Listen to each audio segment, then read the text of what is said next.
नीली परी की जादुई साड़ी। बहुत समय पहले की बात है। पूजा अपने पति कमल के साथ ही रहती थी। पूजा और कमल को एक साथ रहते 5 साल हो गए थे। इतने सालों के बाद भी पूजा और कमल की कोई संतान नहीं होती, जिसके कारण पूजा और कमल बहुत परेशान रहते थे। पूजा जब बच्चों को स्कूल जाता देखती और अपने घर के आसपास बच्चों को खेलता हुआ देखती तो उसकी आंखें भर आती। उसको बहुत दुख होता था। वो हमेशा भगवान से एक ही विनती करती थी, हे भगवान, मेरी शादी को पूरे 5 साल हो गए, लेकिन आज तक मेरी कोई अपनी संतान नहीं हुई। मुझसे ऐसी कौन सी गलती हो गई जो आपने मुझे बांझ बनाकर भेजा। मेरा भी एक माँ बनने का सपना पूरा कर दो ना भगवान। पूजा हमेशा भगवान से एक ही विनती करती कि उसे औलाद का सुख जल्द से जल्द मिल जाए। और ऐसे ही दिन बीत रहे थे और कुछ दिनों बाद पूजा की प्रार्थना भगवान सफल कर देते हैं और पूजा की कोख हरी भरी कर देते हैं। एक दिन अचानक पूजा की तबीयत खराब हो जाती है और तभी कमल और पूजा अस्पताल जाते हैं। वहां जाकर पता चलता है कि पूजा माँ बनने वाली है। ये जानकर पूजा और कमल दोनों ही खुशी से झूम उठते हैं। भगवान ने मेरी प्रार्थना सुन ली। आपने सुना, मैं माँ बनने वाली हूँ और अब बाप, अब हम भी अपना बच्चा अपने हाथों से खिला सकेंगे और उसकी परवरिश कर सकेंगे। इतने सालों का सपना आज पूरा हो गया। हाँ, भगवान ने हमारी देर से सुनी, लेकिन सुन ली। अब हमारे घर में भी एक नन्हा मुन्ना बालक होगा जो शैतानी किया करेगा। पूजा और कमल अपने संतान की आने की खुशी में बहुत खुश होते हैं और कमल पूजा को अस्पताल से घर ले जाता है और फिर पूजा का खूब ख्याल रखता है। ऐसे ही दिन गुजरते गए और पूरे 9 महीने हो जाते हैं और पूजा की डिलीवरी होती है और एक प्यारी सी गुड़िया जन्म लेती है। पूजा और कमल अपनी प्यारी सी गुड़िया को देखकर बहुत भावुक हो जाते हैं। दोनों बहुत खुश होते हैं और शाम को अस्पताल से घर अपनी गुड़िया को लेकर चले जाते हैं और घर आने के बाद अपनी बेटी का नाम लक्ष्मी रखते हैं।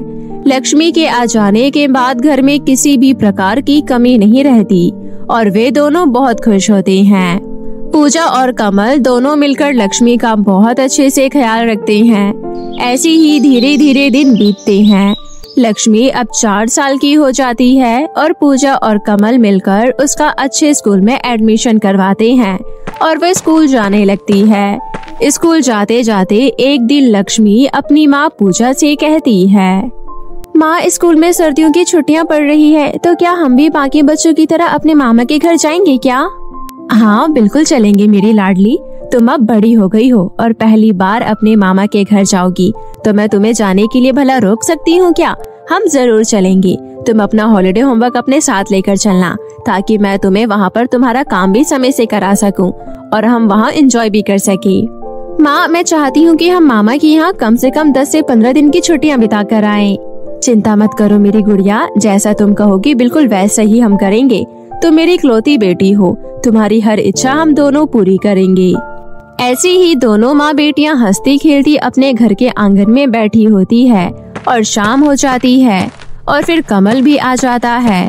कमल के आने के बाद पूजा अपनी बेटी लक्ष्मी की डिमांड अपने मामा के यहाँ जाने की कमल को बताती है और पूरी बात सुनकर कमल कहता है, हाँ, हमारी बेटी बड़ी हो गई है और वो अपने मामा के यहाँ पहली बार जाएगी और मैं अपने बॉस से छुट्टी के लिए कह दूंगा और मुझे यकीन है कि मेरा बॉस नहीं बल्कि एक अच्छा दोस्त है और हम फिर वहाँ पहुँचकर बहुत एंजॉय करेंगे। 4 दिन बाद लक्ष्मी और उसके माता पिता ट्रेन से उसके मामा के घर दिल्ली पहुँच जाते हैं। दिल्ली में पहुँचकर सभी बहुत खुश थे। लक्ष्मी अपने मामा के घर पहुँचकर बहुत एंजॉय करती है और पूरा एक दिन घर में रेस्ट करके अगले दिन सभी दिल्ली घूमने निकल जाते हैं। दिल्ली घूमने के लिए सभी दिल्ली घुमाने वाली बस में बैठ जाते हैं। लक्ष्मी अपने मामा के बच्चों के साथ और अपने माता पिता के साथ बहुत एंजॉय कर रही होती है कि तभी उसकी नजर एक गरीब लड़की पर पड़ती है। लक्ष्मी आइसक्रीम खा रही होती है और तभी वो आइसक्रीम लेकर उस लड़की को देने जाती है।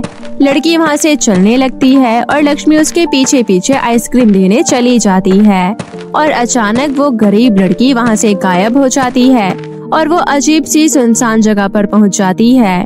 कहाँ गई वो लड़की जिसको मैं आइसक्रीम देने इतनी दूर आ गई? मुझे तो यहाँ का रास्ता भी नहीं पता। कोई है? कोई है? कोई यहाँ पर मुझे दिल्ली घुमाने वाली बस जहाँ खड़ी होती है वहाँ ले जाओ, मेरे मम्मी पापा वहीं पर है। लक्ष्मी वहाँ रो रही होती है कि तभी उस गरीब लड़की की माँ आती है जो बहुत ज्यादा खूंखार होती है, जो बच्चे किडनैप करने की गैंग में काम करती है। लक्ष्मी उस औरत को अपनी तरफ आते हुए देखकर बहुत खुश होती है। क्या हुआ बेटी, तुम क्यों रो रही हो? मैं अपने माता पिता और मामा के साथ दिल्ली घुमाने वाली बस में दिल्ली घूमने के लिए निकली थी, परंतु एक गरीब लड़की को देखकर मैंने सोचा कि मैं अपनी आइसक्रीम उसको दे दूं, लेकिन वो तो अचानक गायब हो गई और मैं यहाँ एक अजीब सी जगह पर आ पहुँची जहाँ से मेरी बस भी नहीं दिख रही।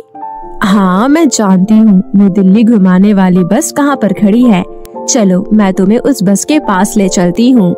इस तरह वो किडनैपर औरत एक छोटी सी 4 साल की बच्ची लक्ष्मी को अपने साथ अपनी गैंग के पास धोखे से ले जाती है। दूसरी तरफ लक्ष्मी के माता पिता और लक्ष्मी के मामा दिल्ली घुमाने वाली बस के चारों तरफ लक्ष्मी को ढूंढते हैं, लेकिन वो किसी को नहीं मिलती, जिसके कारण सभी परेशान हो जाते हैं। और फिर लक्ष्मी के मामा दिल्ली पुलिस को कंप्लेंट करवाते हैं, लेकिन लक्ष्मी का कुछ दिनों तक कुछ पता नहीं चलता। कमल, इतने सालों बाद हमारी लक्ष्मी हमारे पास आई और अचानक वो कहाँ चली गई? प्लीज तुम कैसे भी करके उसको ढूंढो। तुम परेशान मत हो पूजा, मैं भी बहुत चिंतित हूँ, लेकिन ऐसे रोने धोने से और अपना मन हल्का करने से हमारी बेटी तो नहीं मिल पाएगी ना, इसलिए तुम सब्र करो, सब अच्छा होगा और दिल्ली पुलिस हमारी बेटी को जरूर ढूंढ कर ले आएगी हमारे पास। दोनों पति पत्नी अपनी बेटी लक्ष्मी के खो जाने पर बहुत चिंतित थे। इसी तरह एक हफ्ता बीत जाने के बाद लक्ष्मी का कोई पता नहीं चलता। लक्ष्मी के ना मिलने के बाद पूजा और कमल दोनों दिल्ली में ही रहने का फैसला करते हैं, जब तक उनकी बेटी उन्हें मिल नहीं जाती तब तक। और दूसरी तरफ लक्ष्मी भूखी प्यासी एक कमरे में बैठी रो रही होती है, क्योंकि उसे अपने माता पिता की याद आ रही होती है। आप तो बता रही थी कि मुझे दिल्ली घुमाने वाली बस कहाँ से मिलती है, तो आप मुझे अपने इतने बेकार से घर में क्यों ले आई? आप मुझे कैसे भी करके मेरे मम्मी पापा के पास छोड़ आइए। तू ज्यादा मत बोल लड़की, जब से आई है मेरा दिमाग खा रखा है। अपने माँ बाप का नंबर बता, मैं तुझे सच में छोड़ दूंगी, क्योंकि तूने तो मेरा सर दर्द कर रखा है।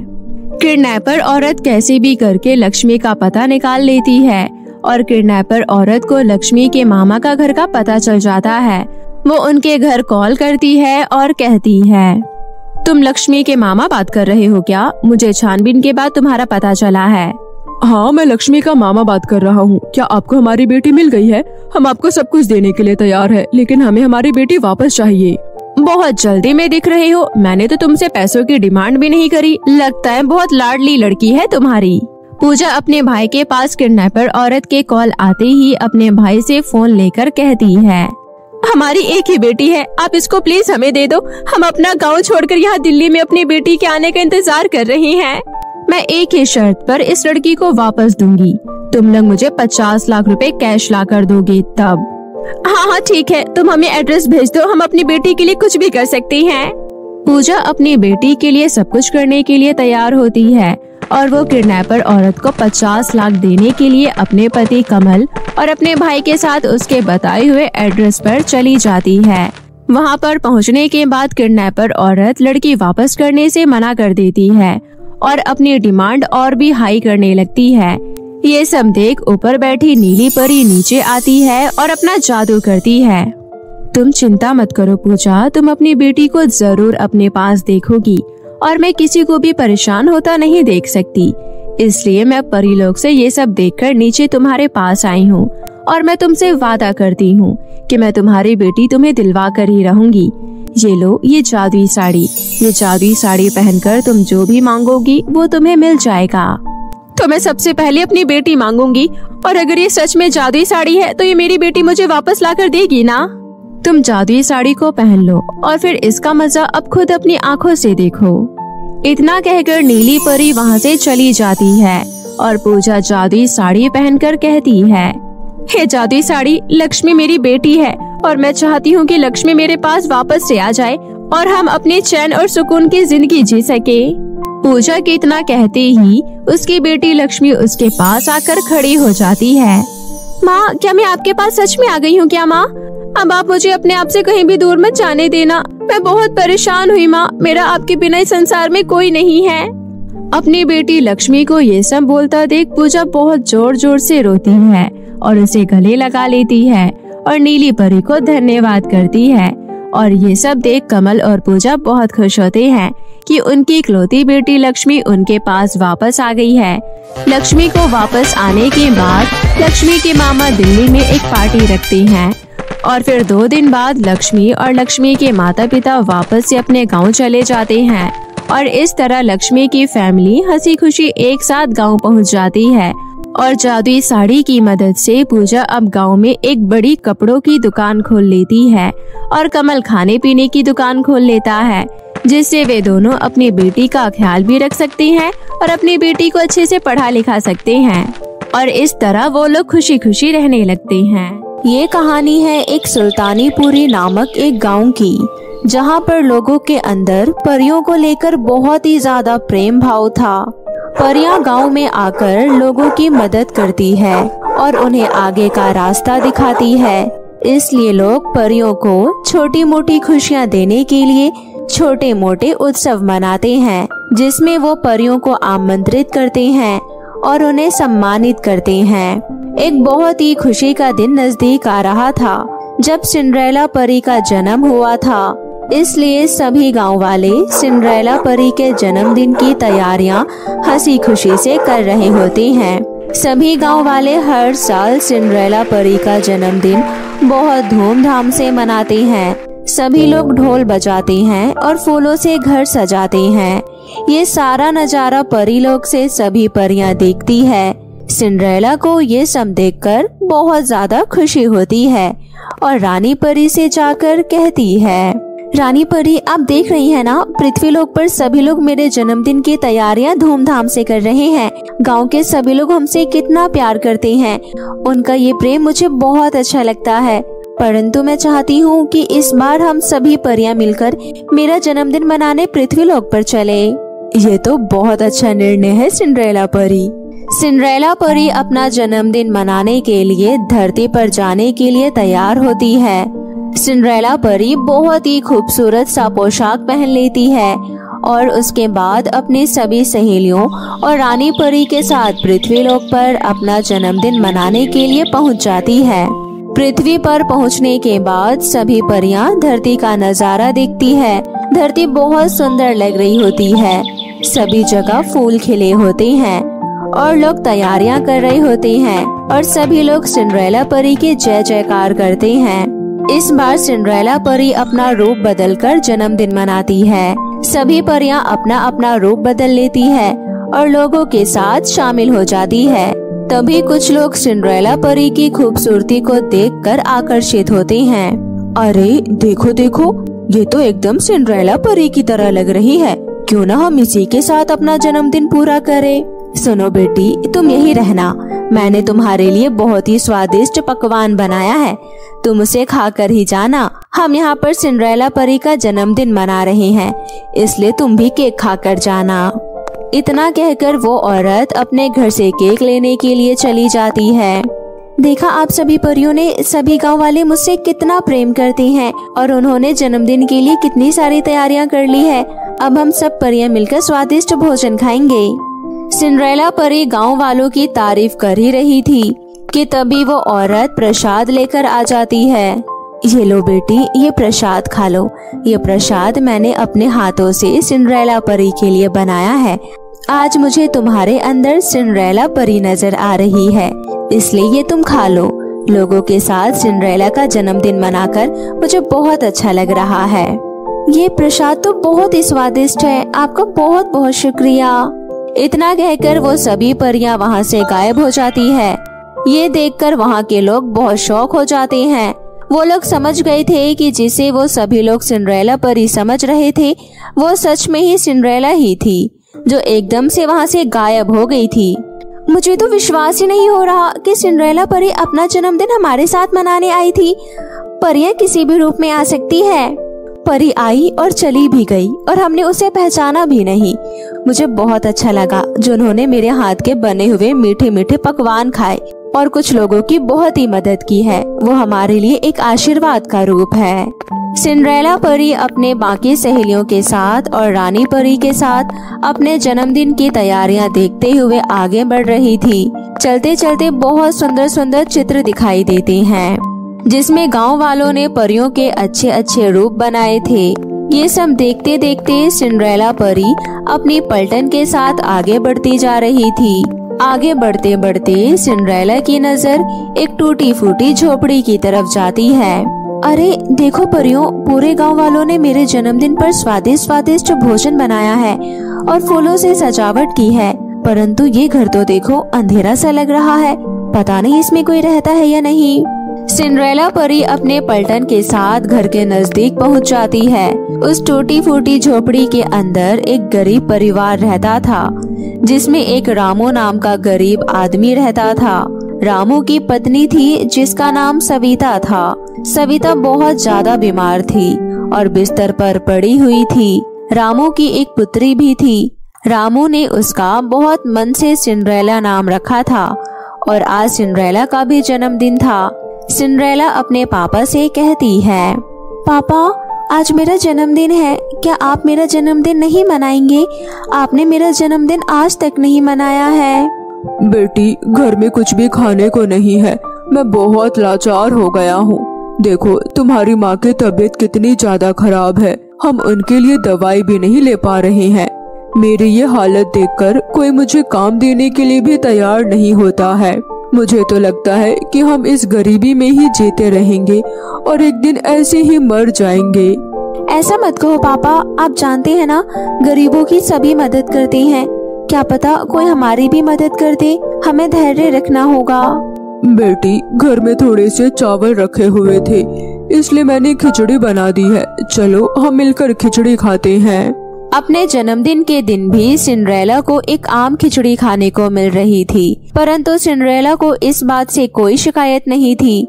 सिंड्रेला बस अपने माता पिता को खुश देखना चाहती थी, इसलिए वो कभी कोई शिकायत नहीं करती थी। वो जानती थी कि वो भी बुरे दौर से गुजर रहे हैं। ये सारी बातें परियां सुन लेती है। तभी सिंड्रेला कहती है, सुनो सहेलियों, मैं चाहती हूँ कि आज मैं अपना जन्मदिन इस परिवार के साथ मनाऊं। ये तो ठीक है सिंड्रेला, पर तुमने देखा नहीं इनके घर पर तो कुछ भी नहीं है।